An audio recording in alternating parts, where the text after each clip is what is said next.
Digital Mahakumbh में CCTV लगाए गए और सुनने में ये आ रहा है कि जो कैमरा या उसके पीछे जो टेक्नोलॉजी थी वो एआई बेस्ड टेक्नोलॉजी थी। तो अगर हम उस पर भी सवाल नहीं पूछें तो सरकार को तो पता होगा। फिर एक दिन सरकार ये कहती है कि उन्होंने नेटवर्क के माध्यम से संगम नोज पे ये जानकारी की है कि उस समय पर 16,000 मोबाइल उस समय नेटवर्क में थे। तो ये आंकड़े जो बताए जा रहे हैं, अगर आंकड़े आप पर ये आ रहे हैं तो लाशों के आंकड़े क्यों नहीं दे रही सरकार? और जो लोग आज भी खोया पाया केंद्र को ढूंढ रहे हैं, और मैंने सेना की बात इसलिए कही, हालांकि वो बात मैं नहीं कह पाया, कि सेना का पूरा जगह इंतजाम है। अगर भीड़ ज्यादा हो गई थी तो सेना के परिसर में क्यों नहीं स्पेस दिया गया? इतनी बड़ी जगह खाली है किले की और आसपास की, वहां भी तो स्पेस दिया। सरकार तो बीजेपी की है। तो ये घटना सरकार ने होने दी। अब जानकारी नहीं देना चाहते हैं और जो कोई थोड़ा बहुत जानकारी देगा उस पर एफआईआर हो जाएगी। और जो स्वीटनर दिए गए हैं कुछ लोगों को, उनके स्वीटनर रुक जाएंगे। नाम तो है बहुत सारे। देखिए, मिल्कीपुर चुनाव में कोई नई बेईमानी करेगी बीजेपी। मिल्कीपुर की जनता मिलकर के जिताना चाहती है। भारतीय जनता पार्टी हर बार कोई नया तरीका बेईमानी का निकालते हैं। मुझे याद है जब मैंने ये आरोप लगाया था इलेक्शन कमीशन को कि जो लोग मर गए हैं और समाजवादी पार्टी के जिन्होंने वोट 2019 में दिया था उनका डिलीट हो गया था 2022 में, उन्होंने मुझे नोटिस दिया। पार्टी को जब नोटिस मिला तो उसका जवाब में हम लोगों ने 18,000 वोट वो जो डिलीटेड कर दिए थे सरकार ने, वो जिंदा थे, वहीं थे जिन्होंने 19 में वोट डाला था, 22 की सूची में आउट थे। आज तक उन अधिकारी पे कोई कार्रवाई नहीं की। देखिए, आप समझिए, हर स्टेज पर बीजेपी मैनेज करती है। पहले अधिकारी जो जिलाधिकारी हैं उनको मैनेज करेगी, उनके ऊपर जो बड़े अधिकारी उनको बैठाया जाएगा, उनको निर्देश दिया जाएगा।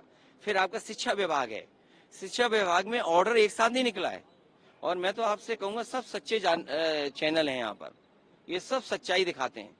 कम से कम वो निकालिए सच्चाई जो एक साथ सूची जाती थी प्रिसाइडिंग ऑफिसर्स की। इस बार उन्होंने कहा कि पूरी जानकारी ना हो जाए, क्योंकि मैं ग्राफ बना करके जारी कर देता था, तो एक एक को ऑर्डर दिया है। तो प्रिसाइडिंग ऑफिसर्स किनको बनाया गया है, शिक्षा विभाग के जो अधिकारी हैं वो क्या निर्देश दे रहे हैं टीचर्स को। और सुनने में आया कि बीएलओ को निर्देश है कि किसी समाजवादी पार्टी का जहां वोट है वहां पर्ची ना पहुंचाई जाए। ये शिकायत हम लोगों ने डीएम और अधिकारियों से भी किया, ऑब्जर्वर से भी किया है। और अब तो ये जानकारी आ रही है कि जो मरे हुए लोग हैं, जो जिंदा ही नहीं है, उनकी बीएलओ ने पहले पर्ची बीजेपी के घर पहुंचा दी है। अब सोचिए आप बॉडीज की बात कर रहे हैं, बहुत सारी जो लोग मरे ज्यादा हैं, तो आखिरकार इतनी संख्या में जो लोग मरे वो कहाँ गए? क्या तो ये तो सरकार ही बताएगी। देखिए, आप सब जानते हैं भगदड़ जो हुई है उसका समय सरकार को पता है। रात में हुई, कोई 12 बजे बता रहा है, कोई 1 बजे बता रहा है, और सबके पास रिकॉर्डिंग है मोबाइल्स पर।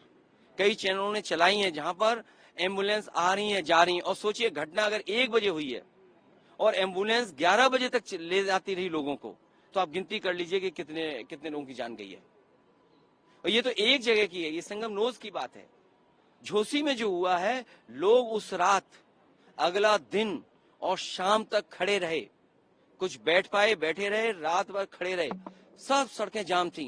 यही आपका मॉडर्न इंफ्रास्ट्रक्चर है, यही वर्ल्ड क्लास इंफ्रास्ट्रक्चर बना रहे हो आप, कि आप शहर में आ गए तो जा नहीं सकते, और अगर आप चलेगा और फिर जाना चाहोगे तो दोबारा नहीं आ सकते। लाखों लाख लोग बाबा के दर्शन नहीं कर पाए, लाखों लाख लोग महाकृपालु भगवान श्री रामचंद्र जी के दर्शन नहीं कर पाए। और तमाम लोग वो लोग हैं जो बिना स्नान के चले गए। तो इसकी जिम्मेदारी किसकी है? और मुख्यमंत्री जी ने 100 करोड़ लोगों के इंतजाम किया था, वो वीडियो सबके पास हैं, जिसमें मुख्यमंत्री जी ने कहा कि हमने 100 करोड़ लोगों का इंतजाम किया है।